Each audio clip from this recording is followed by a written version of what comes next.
Hello,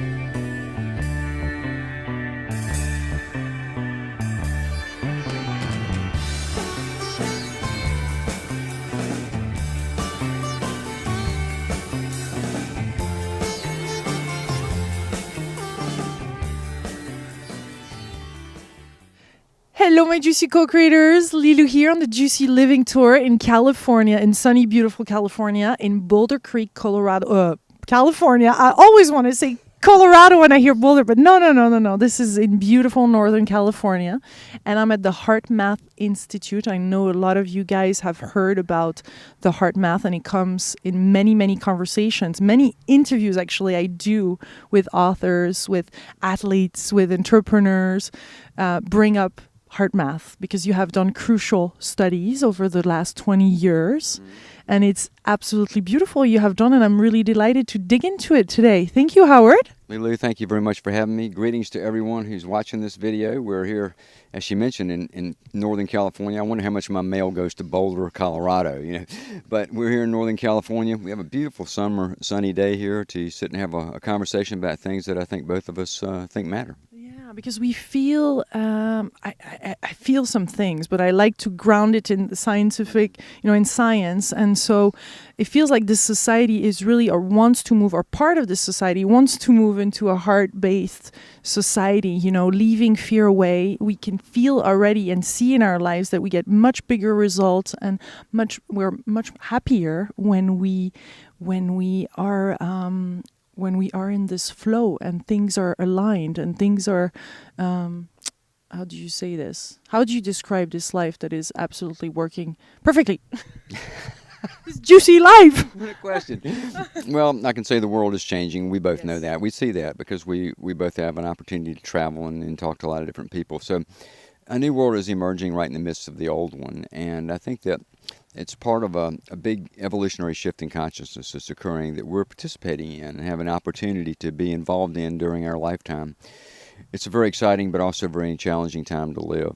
So a new world that's more heart-centric, more the qualities of the heart, not just the sentiment of the heart, but the qualities of cooperation and peace and consideration for others and all those kind of things that are a part of heart is emerging as we speak.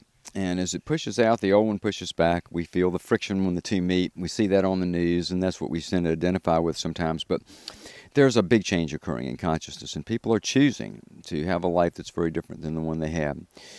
The roar of ambition is not serving us as well as it used to. Feeling separate from one another, the judgments and things, they don't seem to be working for a lot of people today.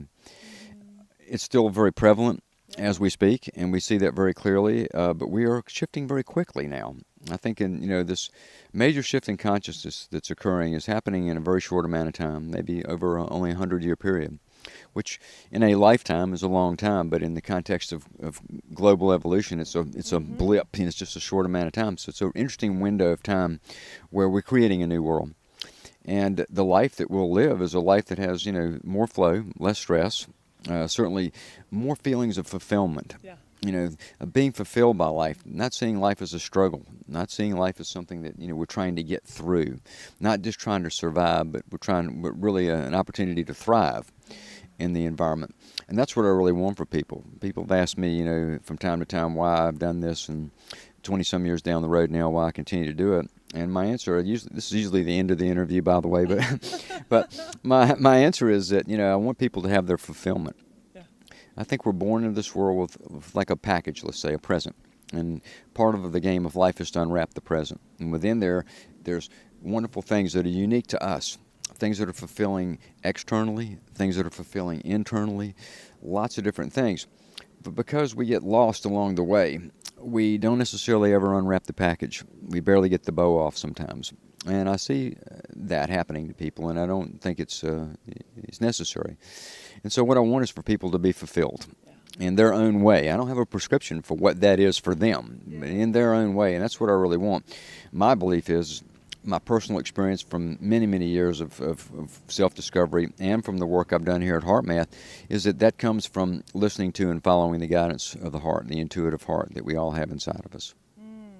Because a lot of people in society use actually medicine or some other things, to put the band-aids on the just not feeling. We don't feel good, and then we use all those outside tools. When really you're saying through the heart, it's possible to heal and to live a fulfilling life. Yeah. When you have more connection to what I call heart, the core of our authentic self, source of intuition and wisdom. It's been talked about for thousands of years. When you're in contact with that, when that becomes your baseline, the norm of how you live your life, then you require less of certain types of stimulation to feel happy and fulfilled. And that could be drugs or shopping or whatever we do. Nothing wrong with shopping, nothing wrong with enjoying material things, nothing wrong with taking wonderful vacations to exotic places. I'm not down on any of that. But what I have learned along the way is that, true fulfillment and true self-security can never come from those things. Yeah. I was thinking about some things last night, actually. And I was thinking about how in my younger years I was a musician. That's what I did. I was a rock musician. And how I spent so many years trying to make sure I was in a position where I felt and looked to others larger than I was. And that was to give myself some sense of fulfillment. And I recognized along the way as I matured through years in that business and years as a performer that it was a house of cards. It could crumble at any minute, and that I could not find my fulfillment that way. It was never going to serve me. And that was part of why I actually left music, was a pursuit of something more that could give me that sense of fulfillment. But it comes from inside out. And this has been said by me and thousands of others for thousands of years, so I'm not saying anything new here. What I will say is new is that we now know definitively through scientific research done here at HeartMath and other places that heart plays a key role in all of this. It's not just a metaphor. It's not just a sentiment. It's not just a philosophical tenet. It's not just from what the ancients said. It's a real and visceral intelligence that we have within ourselves that, when activated, gives us the keys to fulfillment. So that goes to, how do we activate that? How do you measure that? Tune in next week. We'll be right back. Next 3 hours, we'll explain. Segment will be. No, I'll share some things with everyone. I'd love to do this, of course. But there was 15 years of work, or life, let's put it that way, done by Doc Childre, our founder, myself, and others, before we ever had an organization, before we ever started a HeartMath. And when we decided that we wanted to take what we'd learned in those years about ourselves and begin to try to share that with the world, there was a couple things we knew we needed to do. First, it could not be coming from ambition. It had to be coming from true service. We weren't trying to be somebody, or, we had an insight and now we got to write a book about it. I mean, it had to be coming from a more sincere, service-oriented place. That was one thing. Another part of what we realized is that how we had experienced consciousness and how we'd improved our lives was through the heart. And if we were going to introduce a heart-based system to the world, we better do it different than the way it had been done before, because it didn't have enough integration into modern society yet, and that we had to build a better bridge between the philosophy of heart and the practicality of modern living. We recognize that one of the things that carries a lot of weight in today's society is science, that could be the bridge. That could be the bridge between the philosophical and the day-to-day living, as Doc, our founder, says, from sky to street. So we chose science as a way to do that. Our science was not intended to take heart out of heart and make it sterile or something, but it was designed to give it an empirical baseline, a solid understanding that people could rely on, that would allow them to believe in something that they already intuitively wanted to believe, which was their heart. And so science was our method for that. So that's kind of what HeartMath has become in many ways most famous for, even though there's a lot more to HeartMath than science. So our researchers started out years ago trying to look at, the physical heart. We could have started with big cosmic research or something, but we chose to build it from the ground up. And it would be more relevant that way and more respected if we built it on a more conservative basis and built it this way. So we began to look at the physical heart. And what we found was, through research that we found scattered throughout the research literature, and then, of course, research that we did, is that the heart at a physical level was a lot more than a blood pump. It was actually an information processing center in our body, and that information was sent from the heart to the brain and the rest of the body, and that all the body's functions were critically dependent upon this information. And that was a big deal. All of a sudden, heart had to be looked at differently. And we were the ones that, in a way, took all that, put it together into a coherent story that a guy like me can explain to others and put it out to the world. And it began to give a new understanding to heart. So we began to modernize, what had been said about heart for thousands of years. And that was an important step, I think, in our work and what we've brought to the, sort of the party, so to speak, of the consciousness shift. We also recognized science wasn't enough. We had to develop ways in which people could access this intelligence. So we developed a whole system of tools, techniques, and methods, and even developed technology to measure the quality of communication between heart and brain that's sold all over the world. It's very popular. And all those were tools, like a tool kit for somebody to have so that they could learn how to access the intelligence of the heart in order to better empower themselves through these changing times. Empower themselves. It wasn't about dependency on outside things. It goes back to what we talked about in the beginning of our little conversation here. Fulfillment's an inside-out job. Mm-hmm. So these tools and methods and technology we developed are designed for that, to give people the ability to unfold that more within themselves. I find it interesting, almost humorous, is that, we didn't invent anything new. What we did was we gave ways for people to get at something they already had. It's already in us. Yeah. It's just, how do you manifest it practically? It's already inside us in the first place. So we're born with it, and we lose it as we get older. Yeah. We lose it as we get older? I think we sure do. Because it seems the older we get, the more we're in harmony with life. We regain it. Some people are more in harmony, some people go the other direction. But you think about, let's say one quality of the heart is the ability to get over things quickly, flexibility emotionally to be able to get over things. So you can have a young child. The child is on the playground at school playing with the kid, and they get in a little fight, and the teacher says, "Stop that now," and he breaks them up, and they get all, 2 minutes later, they're playing again. Two adults in the work environment can have a little argument about something, and they can resent that person for the rest of the time they work there. Yeah. Lack of flexibility, emotional ingrainment, stiffness in our ability to flex and flow with life. Yeah. Oh, we hear some big motorbikes here. Yeah, we do. I don't know what that's about. Anyway, there they are. It sounds like fun. Yeah, so that's an example.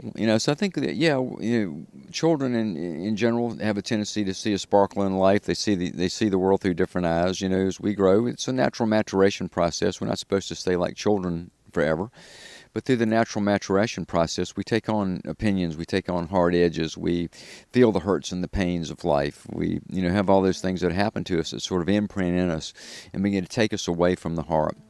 And even in the society that we have today and how it sort of functions, it's an ambition-driven thing. We're supposed to get ahead. We're supposed to take something from someone else in order to better ourselves. It's about what we can get that's beyond what the others can get and those kind of things. And I think that kind of thinking is changing rather dramatically, rather quickly. I don't think people value that as much as they used to. At least a large segment of society doesn't. You and I talked about this a little earlier, but there is sort of two worlds happening. Yeah. It's like feels like it. Big polarization is happening, and so you have people that are right there in the world of get ahead, get them before they get you. Separation, division, all those things. Fear-based things that are there. That all still exists, and definitely in a big time way. But in the middle of that, there's an awful lot of new that's going on too. And I think a lot of the people that would be taking their time to listen to this interview would be people who are already seeing that as well.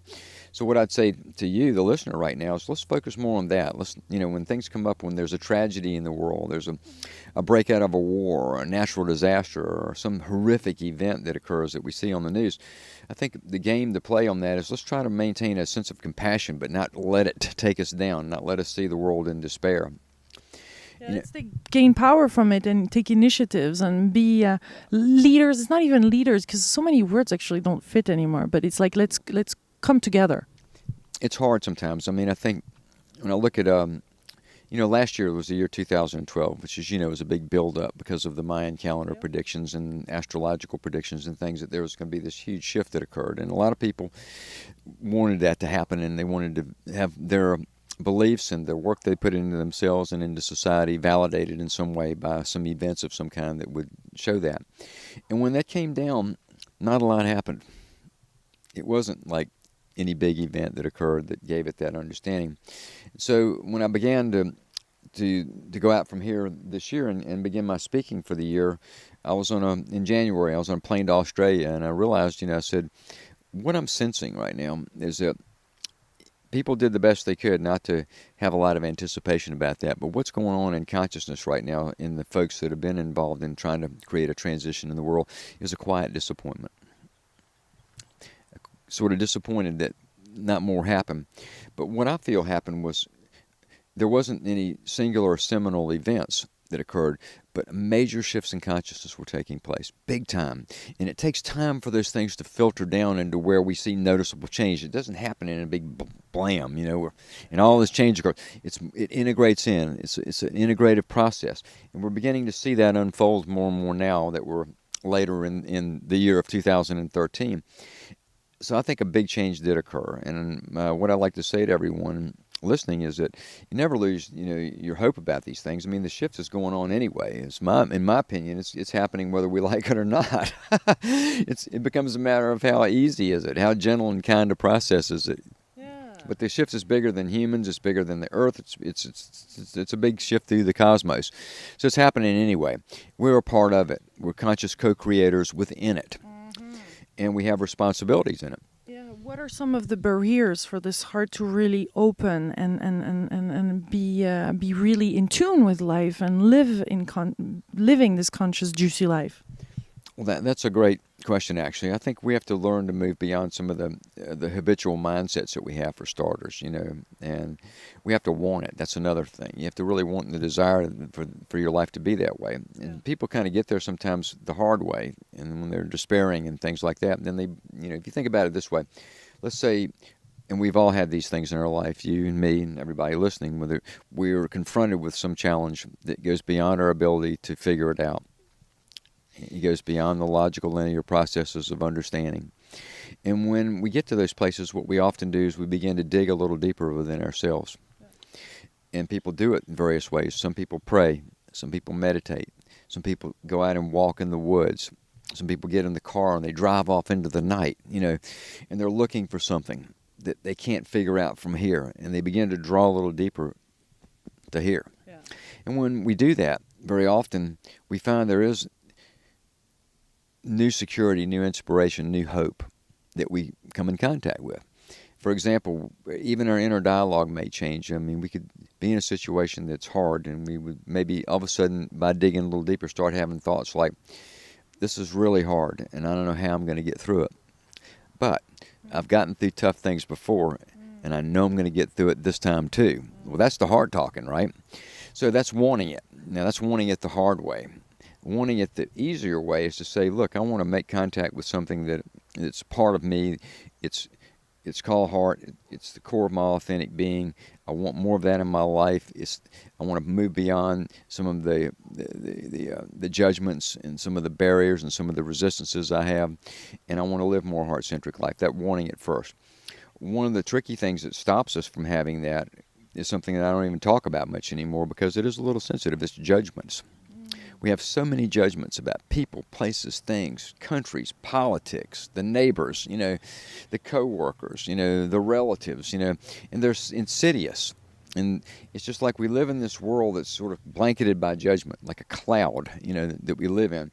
And it's so ubiquitous and so normal that we don't even see it because it's going on around us. Yeah. And we pick up on it. We pick up on it. Years and years ago when I was in New York with my book agent, and I was talking to him about this, and he said, oh, really? He was like, he asked me about it. And we were walking down the street in Manhattan, and I said, okay, for the next, 5 minutes, don't talk. Just listen.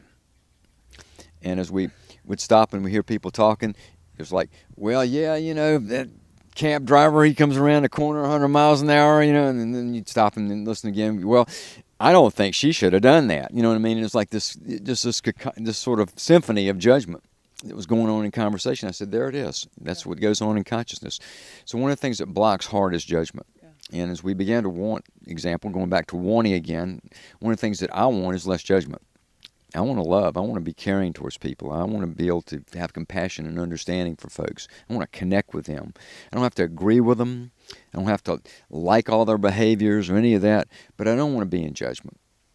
Yes, and it is so important. For example, let's take the example of athletes and of golf professionals or tennis players or even football players. But you have to be in this kind of flow, in this zone, and let go of the judgment we have towards ourselves, right? And there's a major. Tell us about the research that's been done with athletes, because this is really amazing. Yeah, we've done a lot of work at HeartMath with a variety of population sectors, everything from corporations to kids to healthcare institutions to government agencies, and it goes on to the people that we've had an opportunity to share our work with.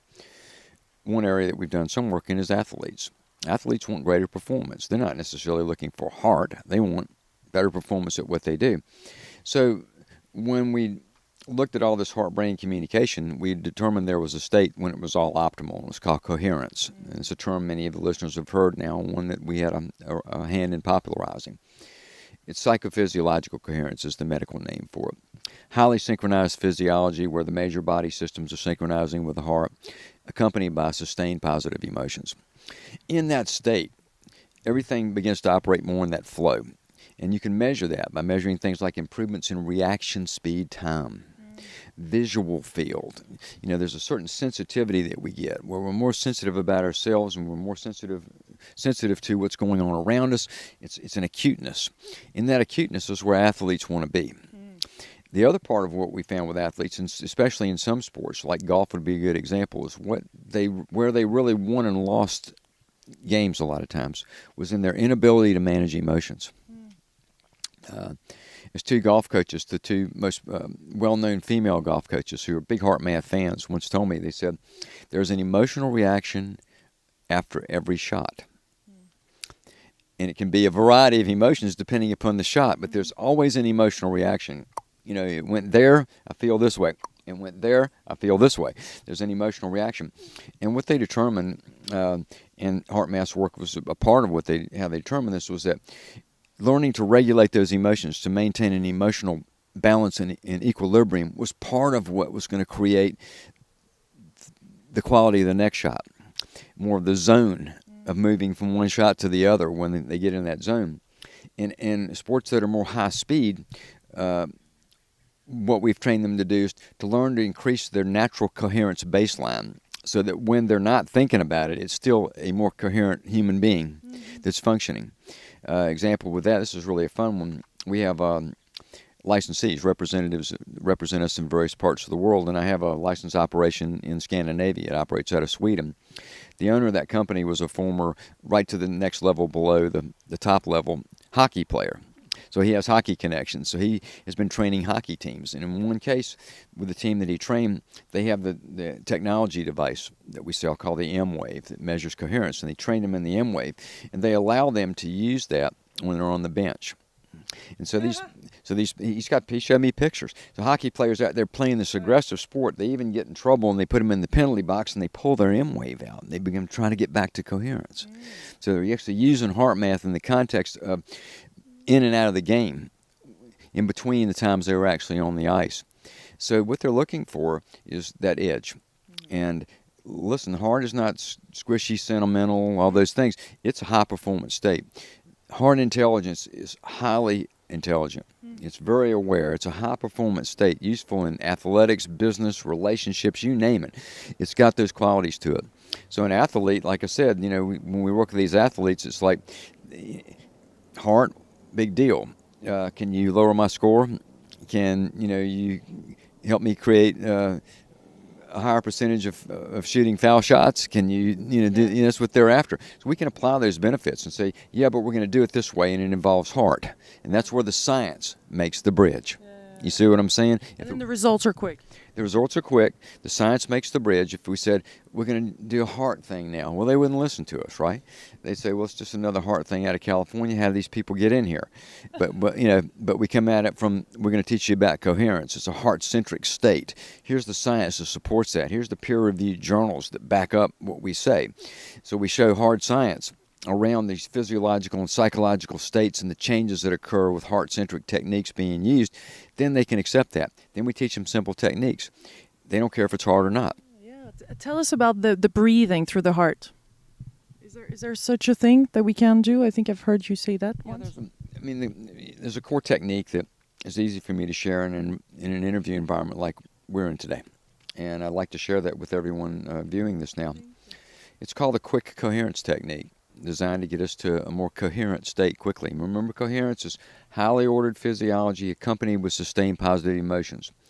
It's good for our health. It's good for our performance. It makes us smarter. There's 3 simple steps, and I'll share those with everyone now. The first step is called heart focus. And what I'd like you to do is focus your attention right here. And you can close your eyes if you'd like. And of course, you're watching a video now, so you probably don't want to do that, but you can. You focus your attention in the area right here in the center of your chest. You can just feel as if the energy is going from the head down to that area, maybe like a little elevator going right to there. That's called heart focus. You maintain your heart focus and you go to the second step, which is called heart-focused breathing. What I'd like you to do is to breathe naturally and normally, but a little deeper than you normally would. Nice, good breaths. And as you do that, I want you to feel or pretend as if your breath is flowing in and out right from here through the area of the heart, center of the chest. So it's a little deeper breaths. As you inhale, feel it coming in through the center of your chest, the heart area, and then back out through that same area. Now, breathing techniques have been proven to be effective for thousands of years, and I think they're good. I also think what they do is set the stage for something even bigger to happen. It's like a platform. So in step 3 of this is called heart feeling. In step 3, what you're doing is you want to maintain that focus here. You want to continue with your heart-focused breathing, and now what I'd like you to do is I'd like you to try to feel a positive heart-related emotion. Maybe it's just the appreciation you have for good things in your life. Maybe you can feel right now the love or the care that you have for someone in your life. Or maybe it's just a sense of well-being that, hey, life's okay, things are good. It doesn't have to be just a big squishy emotion. It can just be a sense of, it's okay, things fine. You feel that feeling as you do your heart-focused breathing. What's happening inside your body right now is your nervous system is aligning. The signals going neurologically from your heart back to brain are becoming more ordered. A blood pressure wave that influences the electrical activity in your brain is now influencing that brain in positive ways. And there are hormones being released in your body that regenerate you, like the anti-aging hormone DHEA increases when we're in this state. All that adds up to a much enhanced physiological and psychological state. In this state, beyond the science, into what I've experienced and what my belief is that you now are able to access more of the field of consciousness because you're more coherent. You're more receptive to something larger than yourself.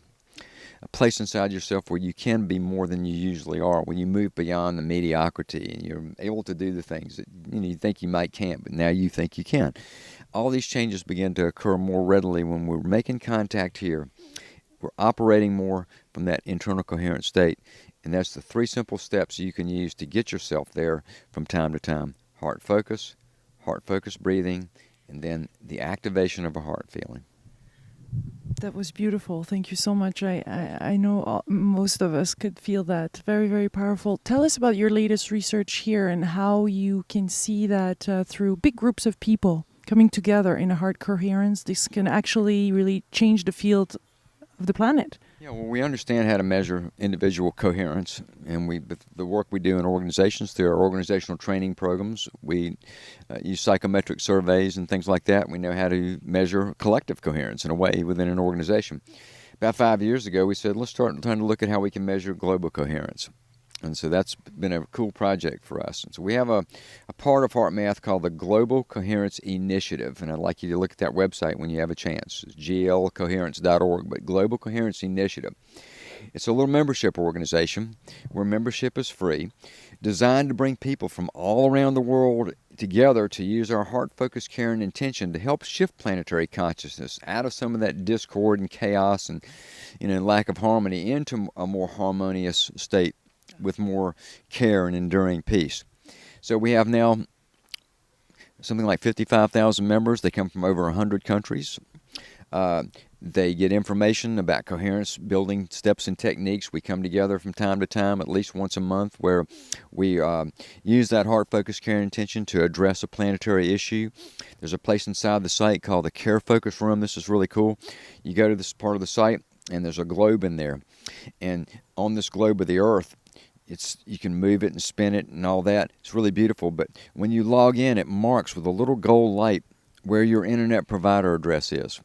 Doesn't mean your house, but it means like near, where you are, your internet provider. And what you see when you go there are people all around the world who are there when you're there. And they're everywhere, little gold light markers around the globe. And you get a sense, whoa, this is just people here on this one site right now putting their heart out, but they're here right now. This morning, we put out one for around the full moon for this month. We had something like 400 and some people in there at one time, all in there. From all around the world, doing that. That's just an example of things that members get.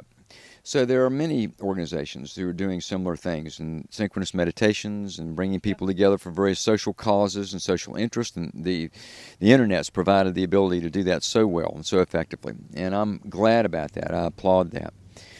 What we also brought to this was our science. And that's what I think you're alluding to. Is our scientists developed very sensitive technology that measures changes in the Earth's energetic fields. The Earth is a living system. It has energetic fields. They're part of our nature in a sense. The protective layers around the Earth that protect us from incoming solar radiation, cosmic rays, things that would prevent life from being here. Those fields are in constant fluctuation and change. There are two primary ones, the geomagnetic field and the ionosphere. And science knows that through many studies done over a long period of time, that these fields are changing all the time from natural occurring things like solar flares and things like that, and that when they change, they affect us. They affect our psychological states, they affect our physiological states, they affect group and organizational and societal behaviors. This is all well known. So, what we also believe is that we, the human race, the 7 billion of us on this planet and growing, influence those fields as well. It's a hypothesis. We believe that mass human emotion, whether positive or negative, has a measurable impact on the Earth's energetic fields. So what our researchers have done is develop sensing technology that can measure changes in these fields. And we are developing the Global Coherence Monitoring System, placing sensor sites around the planet strategically. There will eventually be 12, which will be able to see the entire arc of the ionosphere and the geomagnetic field. Today there are 4 that are in place right now, sending data back to our research labs here in Boulder Creek. There's one in Northern California. There's one in Northern Canada. There's one in the United Kingdom. There's one in Saudi Arabia. The 5th sensor goes in very soon in New Zealand, and then a 6th sensor in South Africa. And there'll be 6 more placed over time. So what we're doing is we're studying these fields, and we're getting data back, and we're in the process now of what's called the Adopt a Scientist thing you'll see on the Global Coherence website, so we can have more scientists working on this to interpret the data and understand. So we're learning more about these fields. We're learning more about how the fields affect us, and we are beginning to do experiments, and we'll continue over time to do experiments to see if the hypothesis is true. Are our emotions, our thoughts, our feelings, our prayers, our meditations, all of those things, are they in fact putting out an energy that can be measured in the Earth itself? If that's true, I think we'll have proved something that's a paradigm shift. We have to see if it's true or if it's not. That's true science. But our belief, for a number of reasons, is that the possibility is very strong that that occurs. So that's some of the new science that we're doing. So it's a very exciting project. You can become a member, again, for free, and become part of this community of people around the world who are part of this, who are using something we all have, which is right here in the middle of our chest, the beauty of our heart, to make a difference in the consciousness field and to participate in a long-term study looking at these things. This is not trivial science. This isn't putting up a sensor in the backyard, we all stand around it and pray and we see a needle move. This is big-time science. But it's important science, I think, in looking at both consciousness and looking at the understanding of the Earth itself. Yeah. Does this also work for particular events, like if there is violence in a city, for example? Has that been studied? If some people really focus on that with heart-based? We think it could. we're looking at data now, and there's a lot that has to be considered in the data analysis of this. Researchers, I think, are seeing things. They're very cautious because this research is so important that it can never be written off as pseudoscience. It has to be done right so that it cannot be, attacked from detractors of these kind of things as much. All science gets challenged, but, we don't want to invite that. So I think they're seeing things, and there's some interesting studies on the Global Coherence Initiative website looking at changes occurring in heart rate variability patterns and things that they're doing, studies that were done with populations in Saudi Arabia, for example. There's certain correlations they've seen to the Arab Spring and things like that. But they're not saying as much as they maybe know, especially to someone like me who ends up on a lot of interviews because they want to make sure it's done well. So I'm not armed to say, this is true, that's true, that an event in the city, we can influence that, etc. My belief is yes, we do. That's my personal belief. So there's a difference, I think, between what I can say to the viewers today that's scientifically validated and real and what my true belief may be that hasn't been validated yet. I don't think science is the answer to everything. I don't think we have to have science to believe everything. I think it helps. And it does help with people who would not necessarily be as predisposed to these kind of beliefs. But there are many things that I experience and I believe that, that go beyond just the science. But for a lot of us that maybe have partners that don't believe or don't understand that, we want to check HeartMaths, come on. You'll see what they're doing. I'd like to have $1 for every woman who's told me that this is something that they finally got their husband to participate in because we had science and we looked real, you know what I mean? And so, yeah, we built a good bridge there for people. And I think it's important. I'm not in judgment about that. I just think that a lot of times people need that to believe. In other interviews from time to time, I've said that I think what our science does is go ahead and give our mind permission to believe in the heart. To relax and experience. Say, okay, now this is it. These guys got science. That means I can and take the heart, for what it is, and it makes it easier. It makes that process easier because when heart and brain work together, there's no competition here. I want to be clear with that to any viewer, but. It's as if the brain gets credit for everything, and it's like science now knows that we have intelligences throughout our entire biology, right on down to the intelligence we find in our cells. And so it's a distributed intelligence throughout the human form. And heart plays a key role in that. But there's no competition between the two. They work in consort. They're both exchanging information all the time. Yeah. So the heart helps us to access consciousness, helps us to connect with this unified field, right, and get new ideas, get insight, make the right move in life. Yeah, I believe that's what I believe. I believe that it is through heart where spirit merges with our humanness. Yeah. And the term I use, spirit, right now would be a generic term for what you just said, the larger field of consciousness. People call it universal source. People call it higher self. People call it Christ self. I'm just saying the term spirit.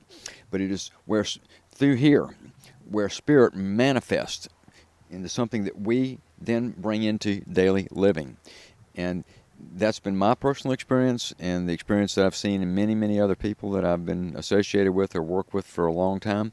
I've seen that very clearly, and that's just what I believe. Now, if you look at the broader scope of HeartMath research, I've asked them from the highest level mission, you can tell me, what are you guys trying to do? And they'll say to me, we're trying to prove the existence of spirit and how it manifests in humans.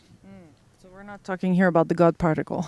And we're talking about a lot of things, yeah, but it's a big deal going on out there, so we're just doing our part, but we sort of build it, again, from the ground up so that it has a practicality to it. I mean, there are many, many exciting things to study right now, and they inspire people, and I think that's good. And at the same time, there's a certain baseline, bottom line approach that I think is even more important, and it's about how we approach life, how we manage our emotions, what attitudes do we hold, how quickly do we move out of judgment and blame and upset and anger into the place that we really want to be, how quick do those shifts occur, how much emphasis are we putting on that. Those kind of things are really what puts out the energy, I think, that makes the world a better place. And I think a lot of that's going on. I think many people are doing that more consciously now, and that's why we are where we are today, in a pretty good place. The world's changing. It's not as dire as we think it is. There's certainly some huge challenges out there, and I recognize that. I'm not blind to that. But on the other side of it, we're moving so quickly to something so much better, so much more grandiose. The new world is emerging, and we're seeing that begin to manifest it in tangible ways now. More work to go, and more road to walk, and more challenges to overcome, that's for sure. But the way I think we get there is manifesting in ourselves in very practical ways more of the qualities of the heart, and putting out more love and more care, and more compassion and more kindness, and knocking off some of the blames and the judgments and the lack of appreciations and things like that. Learning to regulate those more. And then the cosmic stuff, the fun science that goes and associate with that, that's just more fun. That's add-ons to the whole thing. And I mean, a lot of my friends are the ones that talk about those things. I'm certainly not down on it. And there's a small handful of us that really sort of represent the science meets consciousness people. You know, I'm also a proponent of the science meets consciousness, and then what are you going to do with it crowd? You know, how are you going to make that part of your day? So that when I leave your interview, if I have to go back to look at an email or check my voicemails and I find that there's something there that I didn't expect that's not what I wanted, what am I going to do with that? Is that going to ruin the rest of my evening, or am I going to be able to? I'm not saying it's going to happen, but if it did, is that going to ruin the rest of my evening, or am I going to make a quicker shift? Am I going to be to another level of acceptance about that, make peace with it, and move on? To me, that's the game. Knowing that there's people here from all around the world that are watching this video, is there a message that you would like to bring and to really say, so that all together, all of us, all around the world can really practice or put this in place or think of that? Yeah, for anyone in the world today, all of us human beings, all energetically connected. Modern science is even showing us all that now. We're all in this together, and we're all part of a grand unfoldment that's happening on our planet. And what I'd like to say to everybody who's viewing right now, from wherever you happen to be seeing this from, is this. The times we live in provide great opportunity, but they can often be challenging because of the huge amount of change that's happening in a short amount of time. I'd like you to have more compassion for yourself. More love and more compassion for yourself. Recognize you're a good person. You're doing the very best you can. You're making a valuable contribution through the world by just simply being here and being alive. The shift is happening. You don't have to push and make it so hard. There's a flow to it all. It's really about finding the flow with the shift. And the way you do that is a more heart-centric approach, especially with yourself. Be kind and gentle to yourself and compassionate to yourself. As you do that, you're actually making a very big contribution to the whole, to the world. It's an important contribution because you will be coming into another level of resonance in yourself. You put an energy out into the consciousness field environment, and that makes it easier for all of us. So the message is very simple. Be compassionate with yourself. Give yourself that gift. You earned it. You deserve it. And just find it in your heart when times get tough. Beautiful. Thank you, Howard. Thank you for this delicious conversation, my beautiful co-creators, juicy co-creators out there. Sending you much, much love from beautiful California. Bye now. Bye.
Is news that we now know definitively through scientific research done here at HeartMath and other places that heart plays a key role in all of this. It's not just a metaphor. It's not just a sentiment. It's not just a philosophical tenet. It's not just from what the ancients said. It's a real and visceral intelligence that we have within ourselves that, when activated, gives us the keys to fulfillment. Oh, so that goes to how do we activate that? How do you measure that? Tune in next week. We'll be right back. Let's get Next 3 hours, we'll explain. Segment will be. No, I'll share some things with everyone. I'd love to do this, of course, but you know, there was 15 years of work or life, let's put it that way, done by Doc Childre, our founder, myself, and others before we ever had an organization, before we ever started a HeartMath, and when we decided that we wanted to take what we'd learned in those years about ourselves and begin to try to share that with the world, there was a couple things we knew we needed to do. First, it could not be coming from ambition. It had to be coming from true service. We weren't trying to be somebody or, we had an insight and now we got to write a book about it. I mean, it had to be coming from a more sincere, service-oriented place. That was one thing. Another part of what we realized is that how we had experienced consciousness and how we'd improved our lives was through the heart. And if we were going to introduce a heart-based system to the world, we better do it different than the way it had been done before, because it didn't have enough integration into modern society yet, and that we had to build a better bridge between the philosophy of heart and the practicality of modern living. Just not feeling, we don't feel good, and then we use all those outside tools when really you're saying through the heart it's possible to heal and to live a fulfilling life. Yeah, when you have more connection to what I call heart, the core of our authentic self, source of intuition and wisdom. It's been talked about for thousands of years. When you're in contact with that, when that becomes your baseline, the norm of how you live your life, then you require less of certain types of stimulation to feel happy and fulfilled. And that could be drugs or shopping or whatever we do. Nothing wrong with shopping, nothing wrong with enjoying material things, nothing wrong with taking wonderful vacations to exotic places. I'm not down on any of that. But what I have learned along the way is that, true fulfillment and true self-security can never come from those things. Yeah. I was thinking about some things last night, actually. And I was thinking about how in my younger years I was a musician. That's what I did. I was a rock musician. And how I spent so many years trying to make sure I was in a position where I felt and looked to others larger than I was. And that was to give myself some sense of fulfillment. And I recognized along the way as I matured through years in that business and years as a performer that it was a house of cards. It could crumble at any minute, and that I could not find my fulfillment that way. It was never going to serve me. And that was part of why I actually left music, was a pursuit of something more that could give me that sense of fulfillment. But it comes from inside out. And this has been said by me and thousands of others for thousands of years, so I'm not saying anything new here. What I will say, we're much happier when we are in this flow and things are aligned and things are. How do you say this? How do you describe this life that is absolutely working perfectly? This juicy life. What a question. Well, I can say the world is changing. We both know that. We see that because we both have an opportunity to travel and talk to a lot of different people. So a new world is emerging right in the midst of the old one. And I think that it's part of a big evolutionary shift in consciousness that's occurring that we're participating in and have an opportunity to be involved in during our lifetime. It's a very exciting but also very challenging time to live. So a new world that's more heart-centric, more the qualities of the heart, not just the sentiment of the heart, but the qualities of cooperation and peace and consideration for others and all those kind of things that are a part of heart, is emerging as we speak. And as it pushes out, the old one pushes back. We feel the friction when the two meet. We see that on the news, and that's what we tend to identify with sometimes. But there's a big change occurring in consciousness, and people are choosing to have a life that's very different than the one they had. The roar of ambition is not serving us as well as it used to. Feeling separate from one another, the judgments and things, they don't seem to be working for a lot of people today. It's still very prevalent as we speak, and we see that very clearly, but we are shifting very quickly now. I think this major shift in consciousness that's occurring is happening in a very short amount of time, maybe over only a 100-year period, which in a lifetime is a long time, but in the context of global evolution, it's a blip.